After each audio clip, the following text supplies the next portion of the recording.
자, 오늘 우리가 함께 좀 살펴볼 말씀은 창세기 20장부터 25장까지의 말씀입니다. 아브라함의 승리, 하나님의 승리라는 제목으로 말씀을 좀 나누겠습니다. 창세기 20장에서 25장은 사라가 받은 시험과 승리, 그것이 21장 21절까지 이어지고, 아브라함이 받은 시험과 승리가 21장부터 25장까지 이렇게 전개되고 있습니다. 아브라함이 자신의 생명을 보존하기 위해서 사라를 자신의 누이라고 이렇게 속이고 내주었던 것을 보게 됩니다. 처음에 가나안 땅에 왔을 때 애굽에 내려갔다가 애굽 왕에게 그렇게 아내를 누이라고 하고 내줬던 일이 있었죠.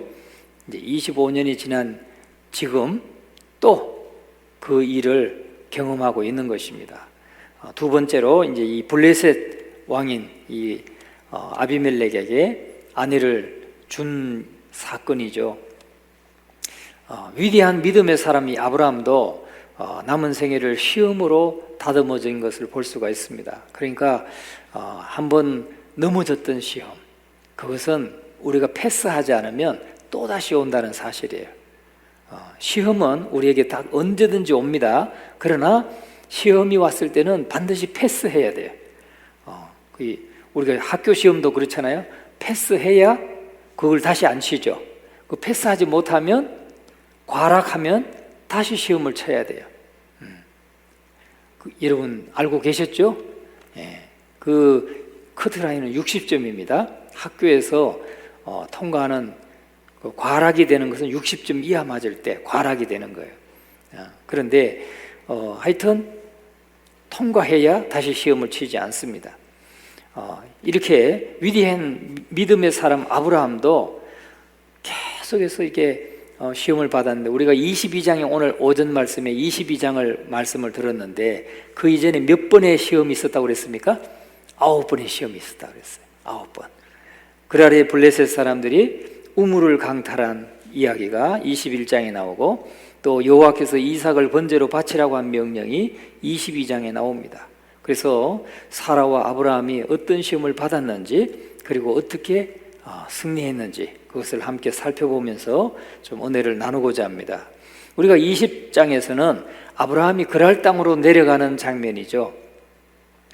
2절 말씀, 우리가 20장 2절 말씀을 같이 다시 한번 봅니다. 그의 아내 사라를 자기 누이라 하였으므로 그랄 왕 아비멜렉이 사람을 보내어 사라를 데려갔더니, 참 그 당시에 사람들은, 왕들은 그냥 자기가 이쁘다, 마음에 드는데 들어와, 그러면 그냥 데려가는가 봐요. 그냥 이렇게 그냥 데려가는가 봐요. 창세기 12장 10절부터 있었던 지난날에 범했던 똑같은 형태의 범죄를 지금 아브라함은 또 재현하고 있는 거예요. 그래서 전에는 애굽 땅에서 있었고, 이제는 지금은 블레셋 땅에서 블레셋 사람에게 아내를 빼앗기고 있는 장면이죠. 우리가 예수님을 믿고 그리스도인이 되고 나면 우리의 죄가 먹보다도 더 검고 진홍같이 붉더라도 눈같이 희게 될 것이고, 양털같이 희게 하시는 하나님의 은혜가 부어지는데, 우리를 용서하시고 십자가에서 흘리신 보혈의 피를 의롭다 해주시고 자녀로 삼아주신 주님의 은혜 앞에 우리는 놀랄 수밖에 없는 것입니다. 우리가 하나님의 자녀가 돼도 여전히 죄 가운데 이렇게 쓰러지고 넘어지는 연약한 존재다 하는 것을 우리가 알아야 되는 겁니다. 이 믿음의 조상이라고 하는 아브라함도 반복적으로 넘어졌어요. 자기 아내를 누이라고 속이는 이 일에 있어서 계속적으로, 그러니까 계속 빼앗기는 거죠. 그래서 우리가 하나님의 자녀가 되고 그리스도인이 되었다 할지라도 우리 속에는 아주 버티고 있는 이 죄의 본성이 있어요. 이 죄의 본성을 우리가 발견해야 됩니다. 우리가 신앙생활할 때 죄의 본성을 발견하지 않으면 계속 넘어지는 거예요. 죄의 본성을 발견하면 어때요? 우리가 하나님 앞에 엎드리게 되죠. 하나님 앞에 엎드리면서 기도하면서 또 극복하고 이겨나가고 다시 일어서고 그렇게 되는 것입니다. 아직도 변화되지 못하고 있는 나, 이 더러운 죄악의 현장에서 그대로 머물러 살고 있는 자기의 모습을 보고 우리는 놀라지 않을 수가 없는 것입니다. 부름을 받은 특별하게 뽑힌 믿음의 조상인 아브라함인데도 불구하고 이렇게 죄악의 끈질긴 행습에서 그가 쉽게 해방되지 못하고 전전긍긍하는 모습을 보면서 우리 속에 그런 죄의 본성이 있구나. 우린 그것을 발견해야 돼요. 아브라함 믿음의 조상이라고 하면서 참 믿음도 별로 없었네. 우리가 그렇게 생각할 게 아니고 아브라함 속에 그렇게 넘어질 수밖에 없는 죄의 본성이 있다는 것을 오늘 그 본성은 나에게도 있다. 이것을 우리가 알아야 된다는 겁니다. 이것을 지금 아브라함의 삶을 통해서 보여주는 거예요. 그래서 아브라함이 지은 죄를 들여다보면 아주 반복적이죠. 12장 10절에서 오늘 12장 10절과 오늘 본문 사이에 적어도 25년의 시간이 흘렀어요. 25년의 시간이 애굽 땅에서 그때 아내를 빼앗겼을 때 하고 지금 25년이 지났어요. 그런데 또 그 똑같은 죄를 범했다는 거죠. 지금 이 블레셋 땅에 가서 아내를 그랄 왕 아비멜렉에게 다시 또 넘겨주는 그런 죄를 범하게 된 것입니다. 그런데 아브라함의 죄는 계획적이었던 것을 볼 수가 있어요. 13절 말씀을 우리가 한번 읽어보겠습니다. 13절, 하나님이 나를 내 아버지의 집을 떠나 두루 다니게 하실 때에 내가 아내에게 말하기를 이후로 우리의 가는 곳마다 그대는 나를 그대의 오라비라 하라. 이것이 그대가 내게 베풀 은혜라 하였었노라. 보면은 갈대아 우르를 떠날 때 이미 계획했어요. 자기 아내가 너무 예쁘다고 자기는 생각하는데 사실은 사라는 자타가 공인하는 미인이었던 거죠. 자타가 공인하는, 자기만 이쁘다고 생각하는 게 아니라 다른 사람도 누구든지 저 사람은 아내로 삼고 싶은 그런 미모를 가진 사람이라는 거예요. 그래서 갈대아 우르를 떠날 때 아내한테 부탁하는 거죠. 그대는 나를 그대의 오라비라 하라. 오라비라 하라. 이것이 그대가 내게 베풀 은혜라. 내게 베풀 은혜다. 오라비라고 말해주는 거, 이게 나를 살리는 것이고 나를 살리는 것이 바로 당신이 나에게 베풀어줄 은혜다. 이렇게 계획을 했다는 겁니다. 그래서 3절에서 5절에 보면 하나님께서 아비멜렉에게 현몽해가지고 그 사라를 돌려보내게 하잖아요. 그러니까 3절에서 5절의 말씀에 보면은 아비멜렉이 이제 사라를 돌려보내주고 그 다음에 이 아브라함을 꾸짖지 않습니까? 아브라함을 꾸짖어요. 10절에 보면은 우리가 10절 말씀 한번 보세요. 10절 같이 한번 읽어봅니다. 아비멜렉이 또 아브라함에게 이르되 내가 무슨 뜻으로 이렇게 하였느냐. 자기 아내를 누이라고 속이고 이렇게 아내를 빼앗기는 이런 일은 도대체 뭔 뜻으로 그렇게 했느냐. 네 아내라고 말을 해야지 왜 누이라고 했느냐. 이렇게 꾸짖는 거예요. 그러니까 사실은 아브라함은 선지자고 아브라함은 사실은 사람들 앞에 하나님을 나타내고 하나님의 말씀을 가르쳐야 되고 전해야 되는 사명이 있는 선지자와 같은 사람인데 그런 사람이 도리어 세상 사람으로부터 지금 꾸중을 듣고 책망을 듣고 있는 장면이 지금 펼쳐지고 있는 것입니다. 여러분, 오늘 우리 그리스도인들은 그리스도인답게 살지 못하면 우리가 그리스도인들은 세상 사람들에게 예수 그리스도를 전해야 될 사람이잖아요. 예수 그리스도를 전하고 예수님의 복음을 가르치고 하나님의 말씀을 가르치고 전해줄 사명이 있는 사람들인데 우리가 그리스도인답게 살지 못하면 오히려 세상 사람들로부터 책망을 받게 되고 꾸중을 듣게 되고 조롱당하게 되고 그런 지탄을 받게 된다는 것입니다. 이것을 지금 아브라함의 삶을 통해서 우리에게 교훈해주고 있는 것이죠. 창세기 26장 6절 7절의 말씀에 보면 그 아들 이삭이 그랄 땅으로 가는데 아버지가 했던 그대로 이삭도 말이죠. 우리가 26장 6절 빨리 한번 뒤로 넘겨보세요. 26장 6절 7절.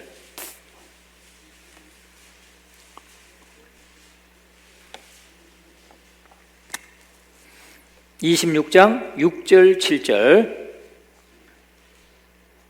같이 한번 읽어봅니다. 이삭이 그랄에 거주하였더니 그곳 사람들이 그의 아내에 대하여 물으매 그가 말하기를 그는 내 누이라 하였으니 리브가는 보기에 아리따움으로 그곳 백성이 리브가로 말미암아 자기를 죽일까 하여 그는 내 아내라 하기를 두려워함이었더라. 아니, 너무 재밌죠? 아버지도 그렇게 해가지고 막 2번씩이나 그렇게 했는데 그 아들 이삭도 또 그렇게 똑같은 죄를 범하는 거예요. 우리 여기 계시는 남편들께서는 덜 감사하시기 바랍니다. 덜 감사해야 돼. 예? 우리가 그런 위협을 안 받고 있다는 게 얼마나 감사해요. 예? 너무너무 이뻐가지고 참 해치고 그냥 저 아내를 내 아내로 삼아야 되겠다 막 이런 위협을 받는 존재라면 얼마나 불안하겠어요. 예, 근데 우리 교회는 그런 분은 한 분도 없는 것 같아. 예, 그냥 적당히 아름답고 적당히 예쁘고 제가 볼 땐 그게 최고 같아요. 예, 너무 이쁘면 이렇게 목숨이 위험을 받는다니까요. 예.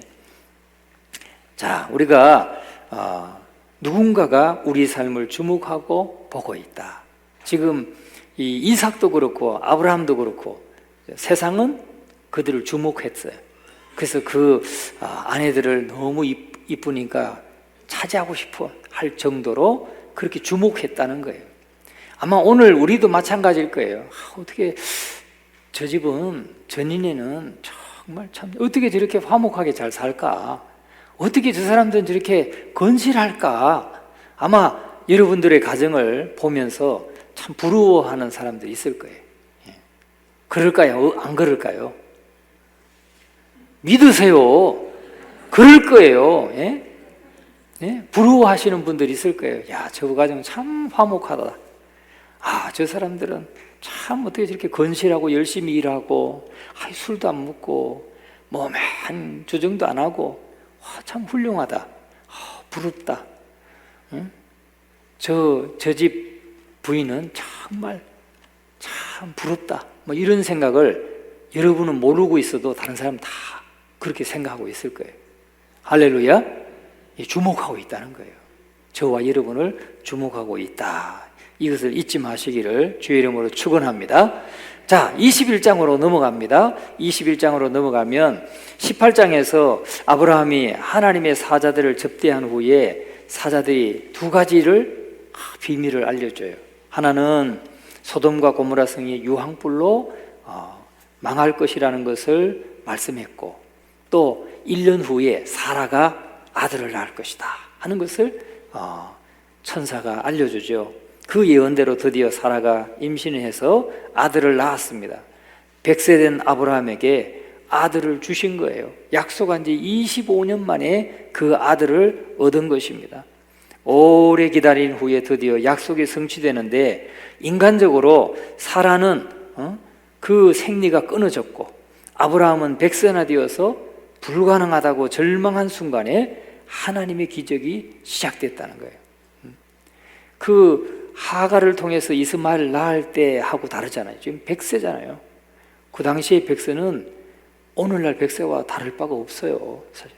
한편으로 어릴 땐 그렇게 생각했어요. 야, 그때는 오래 살았으니까 100세면은 지금 청년들처럼 젊었겠지. 아니요. 오늘날 우리하고 똑같아요. 왜냐하면 아브라함이 그러잖아요. 야, 이젠 나도 늙어서 더 이상 아이를 낳을 수 없다. 아니, 사라가 90세고 자기 100세인데 절망한 순간이에요. 절망한 순간에 하나님의 기적이 시작됐어요. 여러분, 오늘도 마찬가지예요.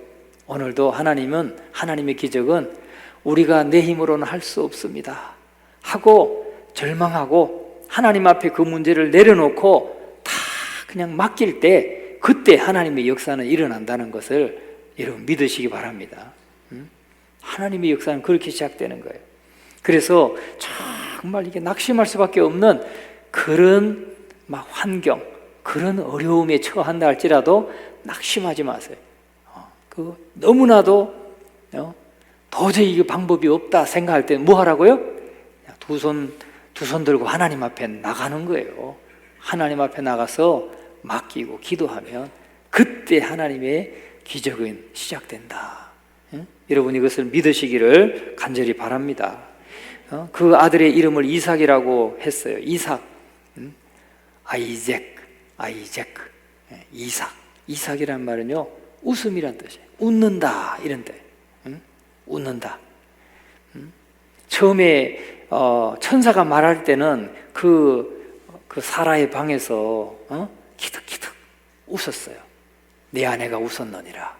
네가 웃었느니라. 아니요, 저 웃지 않았습니다. 아니야, 웃었느니라. 하나님이 사자가 여호와의 사자가 그렇게 말하잖아요. 그런데 지금 웃는 웃음은 정말 기쁨의 웃음인 거죠. 자기가 낳을 수 없는 이 아들을 낳을 수 없는 그런 상황에서 하나님의 기적으로 이게 아들을 낳았으니까 지금은 진짜 기뻐서 웃는 거예요. 21장 6절 말씀을 같이 한번 읽어봅니다. 6절 사라가 이르되 하나님이 나를 웃게 하시니 듣는 자가 다 나와 함께 웃으리로다. 할렐루야. 여러분 우리는 그렇게 알아야 돼요. 하나님은 나를 웃게 하시는 분이다. 할렐루야. 여러분 하나님은 나를 웃게 하시는 분이에요. 우리에게 기도에 응답을 주시고 은혜를 베풀어 주시고 문제가 해결되게 하시고 어려움을 극복하게 하시고 그래서 우리로 하여금 항상 웃게 하시는 하나님이시라는 걸 믿으세요. 그래서 정말 사라가 말하는 것처럼 하나님이 나를 웃게 하시니 듣는 자가 다 나와 함께 웃으리로다.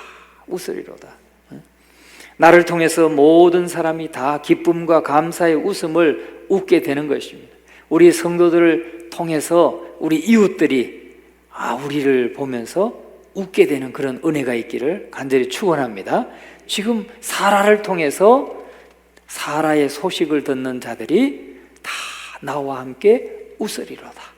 나와 함께 우리 가정의 기쁜 일을 통해서 그 소식을 듣는 이웃들이 함께 기뻐하는 그런 은혜가 우리 교회 안에 넘쳐나기를 간절히 축원합니다. 자, 이삭을 통해서 그런 복을 주셨다는 거예요. 이삭을 통해서 21장 4절을 같이 한번 읽어봅니다. 그 아들 이삭이 난 지 8일 만에 그가 하나님이 명령하신 대로 할례를 행하였더라. 난 지 8일 만에 할례를 행합니다. 17장에서 말씀하신 그것을 그대로 순종합니다. 하나님이 아브라함의 집에 거하는 모든 사람 그리고 종들도 그 집에서 난 사람이든지 사온 사람이든지 그 집의 식솔들은 전부 다 할례를 받게 했잖아요. 그리고 난 지 8일 만에 할례를 주게 했어요. 그래서 그 아들 이삭을 다 얻었을 때 난 지 8일 만에 할례를 행했다 하는 것입니다. 이 아이는 정말로 하나님이 정말로 신실한 분이고 약속을 실행하시는 분입니다 하는 사실을 깨닫고 하나님께 속한 약속의 자녀라는 표로 할례를 행하였습니다. 아브라함은 순종을 즉각적으로 순종한 것을 보게 되죠. 그리고 8절의 말씀에 한번 가보세요. 8절 같이 읽어봅니다. 아이가 자라매 젖을 때고 이삭이 젖을 때는 날에 아브라함이 큰 잔치를 베풀었더라. 그래서 하나님의 신실하심을 찬양하면서 잔치를 베풀었다는 거예요. 마침내 내게 크고 놀라운 일을 행하신 하나님의 놀라우심을 찬양하고 존귀케 하는 감격의 잔치를 벌인 것입니다. 그리고 9절에 가면은 이스마엘이 이삭을 놀리게 되죠. 그래서 이스마엘은 육신의 자녀죠. 육신의 자녀. 다시 말하면 하나님의 약속의 자녀가 아니고 인간적인 방법으로 그냥 육신의 자녀예요. 육신의 정욕을 따라 난 자녀. 그리고 이삭은 약속의 자녀죠. 그런데 이 육신의 열매와 영의 열매인 약속의 자녀는 갈등하게 돼 있다는 거예요. 갈등하게 돼 있어요. 그때부터 역사 내내 이스마엘의 후손이 되는 아랍 사람들과 이삭의 후손이 되는 이스라엘 사이에는 끝없는 갈등과 전쟁이 있어요. 여러분 가자지구, 하마스 지금 전쟁하잖아요. 이스라엘 한번 왜 그네들이 그렇게 무모한 도전을 했는지 모르겠어요. 근데 무모한 도전도 하게 생겼어요. 땅굴 길이가 거의 200km가 넘는데 거의 500km에 가깝게 땅굴을 완전히 요새화를 한 거예요. 요새화. 그거 믿고 우리가 한번 도발을 해서 이스라엘 코를 좀 납작하게 해주자. 아마 그랬는 것 같아요. 그런데 웬걸 지금 박살이 나고 있어요.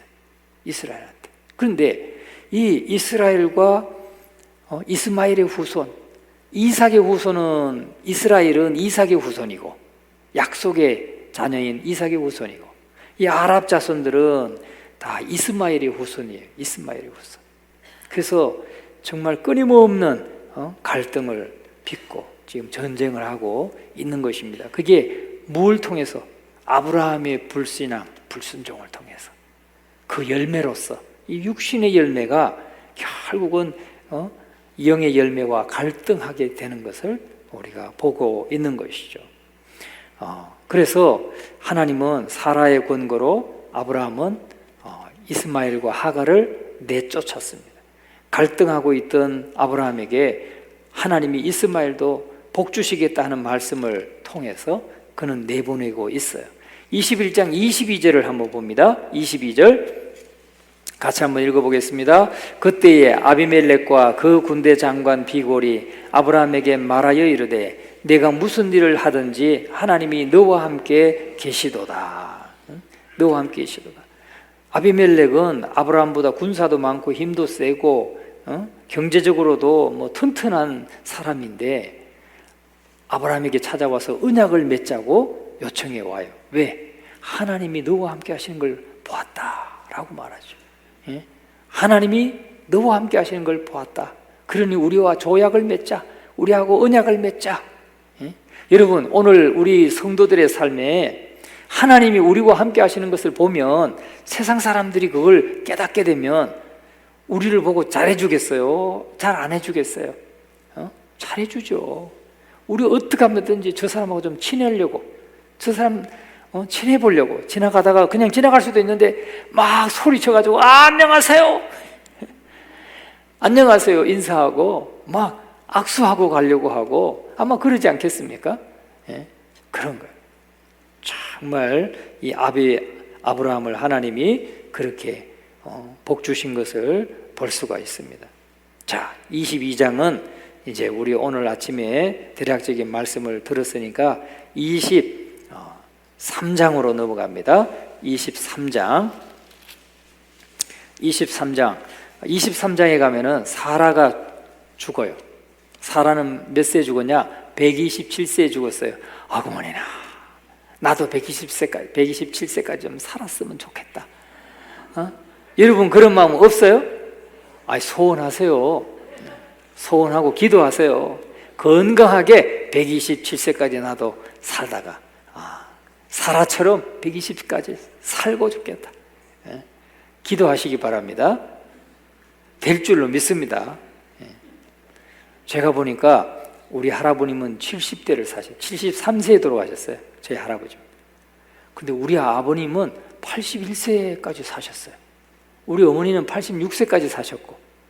그럼 제가 어떤 마음을 가질까요? 제가 나는 90세라 그냥 가요. 하나님이 건강하게 90세까지는 살게 하시겠다. 왜? 우리 아버님은 얼마나 고생했어요. 우리 아버지 어머니는 다 농사지었거든요. 처음에 15년 동안 농사지었어요. 15년 동안 농사짓다가 아모스처럼 하나님이 부름받고 신학교 가가지고 나중에 목회자가 되셨는데 저는 15년 동안 그때는 전부 다 쟁기질하고 막 그럴 때예요. 지게질하고 쟁기질하고. 예? 저는 그런 경험 안 했잖아요. 오늘 우리가 얼마나 좋은 세상에 살고 있습니까? 그러니까 조금 더 살게 될 것 같아. 예. 할렐루야. 뭐 기분 나쁜 거 있습니까? 제가 조금 더 오래 살게 된다는데 여러분 기분 나쁘세요? 왜 이렇게 반응이 시원찮아요? 아멘. 딱 해야지. 아멘. 자, 23장 2절을 같이 한번 읽어봅니다. 사라가 가나안 땅 헤브론 고 기럇 아르바에서 죽음에 아브라함이 들어가서 사라를 위하여 슬퍼하며 애통하다가, 난 이 모습이 너무 아름다운 것 같아요. 아브라함이 사라가 127세를 살고 죽는데 슬퍼하고 애통하다가, 난 이렇게 요즘에 보면은 아내가 먼저 죽었다, 먼저 이렇게 별세했다, 소천했다 그러면 남편들이 정말 이렇게 애통해하고 슬퍼하면서 애통해하는 남편 별로 못 본 것 같아. 그냥 다 덤덤해 그냥. 그런 말고 우리 성도들 가정은 정말 남편이 먼저 죽든 아내가 먼저 죽든 이렇게 슬퍼하며 애통하는, 눈이 뽀개가지고 막 부어가지고 막 좀 그런 모습을 좀 나중에 봤으면 좋겠어요. 얼마나 아름다운 거예요 그게. 마지막 정말 일생을 같이 살아온 그런 아내가 먼저 갔다든지 남편이 먼저 갔을 때 이렇게 애통해하고 슬퍼하는 그런 애틋함이 우리 성도들 가정가정에는 좀 있게 되길 바랍니다. 그렇지 않고 시원해, 말은 못하지만 시원해, 그런 일은 없기를 바래요. 그건 참 안 좋은 거잖아요, 그죠? 자, 그런데 아브라함은 햇사람에게 막벨라굴을 사서 장례를 지냅니다. 동네 사람들이 막 공짜로 주려고 그래요. 막 빌려주려고 그래요. 그 땅을 그냥 쓰라고. 그런데 아브라함은 끝까지 정중하게, 겸손하게 정말 자기에게 이 땅을 팔라고, 내가 그 값을 다 지불할 테니까 자기에게 팔라고. 그래서 결국은 돈을 주고 삽니다. 여러분, 나중에 그 사라를 먼저 묻고 이제 아브라함은 157세를 살았는데요, 157세를 사는 걸로 제가 기억하는데 157세를 살고 자기도 거기에 묻혀요. 또 자기의 손자 야곱도 거기에 묻혀요. 그러니까 이삭도 거기 묻히고 다 그 완전히 자기 소유로 매장지를 삼아서 자기 후손이 거기에 묻히게 되는 거예요. 우리가 이것을 보면서 아브라함은 아내의 죽음 앞에서 눈물만 흘린 것이 아니고 죽음을 아름답게 준비해가는 모습을 보여주고 있습니다. 우린 죽음을 준비해야 된다. 그래서 정말 하나님 앞에 가는 그날을 늘 준비하고, 그 하나님 앞에 나는 정말 이게 맑은 정신으로 날마다 성경 보고 기도하다가 그냥 며칠 이렇게 식음을 전폐하고 있다가 하나님 앞에 가리라. 그러면 그렇게 될 줄 믿습니다. 우리 이상임 집사님 보니까 그렇게 며칠 계셨어요? 3일 계셨나요? 아버지 하나님 나 좀 데려가세요. 그렇게 기도하고 며칠 후에 데려가셨어요. 하나님 얼마나 참 귀합니까? 다 손주들까지 다 이렇게 불러서 다 안아주시고 손주들 축복하고 또 이별을 그렇게 하고 아름답게, 정말 그 말씀 듣고 너무 은혜 받았어요.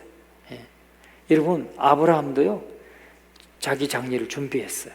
죽음을 준비했다고요. 자, 24장 막 넘어가니까 되게 좋죠? 막 넘어가니까 24장에 가면은 아브라함의 아들 이삭이 리브가를 아내로 맞아서 결혼하게 되는 장면이 나옵니다. 그런데 이삭의 결혼을 위해서 자기 종 엘리에셀을 서원시켜서 보냅니다. 7절 말씀을 같이 한번 읽어봅니다. 하늘의 하나님 여호와께서 나를 내 아버지의 집과 내 고향 땅에서 떠나게 하시고 내게 말씀하시며 내게 맹세하여 이르시기를 이 땅을 내 씨에게 주리라 하셨으니 그가 그 사자를 너보다 앞서 보내실지라 내가 거기서 내 아들을 위하여 아내를 택할지니라. 아멘. 자, 이 자기의 종 엘리에셀을 보낼 때 엘리에셀이 묻습니다. 만약에 그 여자가 안 오려고 그러면 어떡합니까? 그러면 아들 이삭을 내가 모시고 거기로 갈까요? 물었더니 아브라함이 지금 대답하는 말이 7절입니다.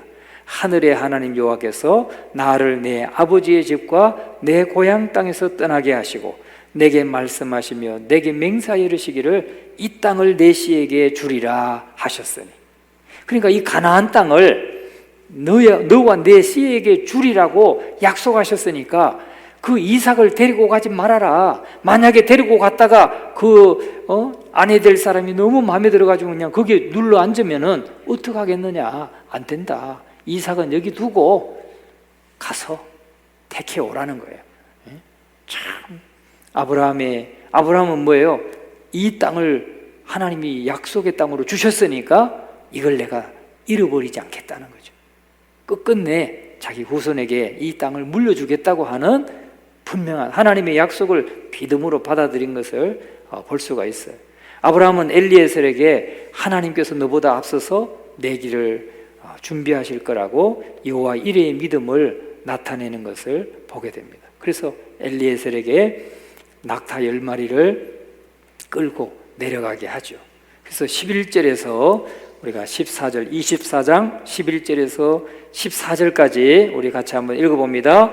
그 낙타를 성박 우물 곁에 꿀렸으니 저녁때라 여인들이 물을 기르러 나올 때였더라. 그가 이르되 우리 주인 아브라함의 하나님 여호와여 원하건대 오늘 나에게 순조롭게 만나게 하사 내 주인 아브라함에게 은혜를 베푸시옵소서. 성중 사람의 딸들이 물 기르러 나오겠사오니 내가 우물 곁에 서 있다가 한 소녀에게 이르기를 청하건대 너는 물동이를 기울여 나로 마시게 하라 하리니 그의 대답이 마시라 내가 당신의 낙타에게도 마시게 하리라 하면 그는 주께서 주의 종 이삭을 위하여 정하신 자라. 이로 말미암아 주께서 내 주인에게 은혜 베푸심을 내가 알겠나이다. 아브라함의 종이었던 엘리에셀의 신앙이 아브라함을 닮은 것을 우리가 볼 수 있죠. 아브라함을 닮았어요. 주인을 닮았어요. 늘 같이 예배하고 같이 하나님을 경험하고 하다 보니까 그냥 믿음이 종도 닮았어요. 종도 자기 집에 일하는 사람까지도 닮았다는 거예요. 하나님께 전적으로 맡기고 하나님의 인도하심을 구하는 그 믿음이 닮았어요. 여러분 우리도 그렇게 돼야 될 줄로 믿습니다. 하나님이 정말로 그렇게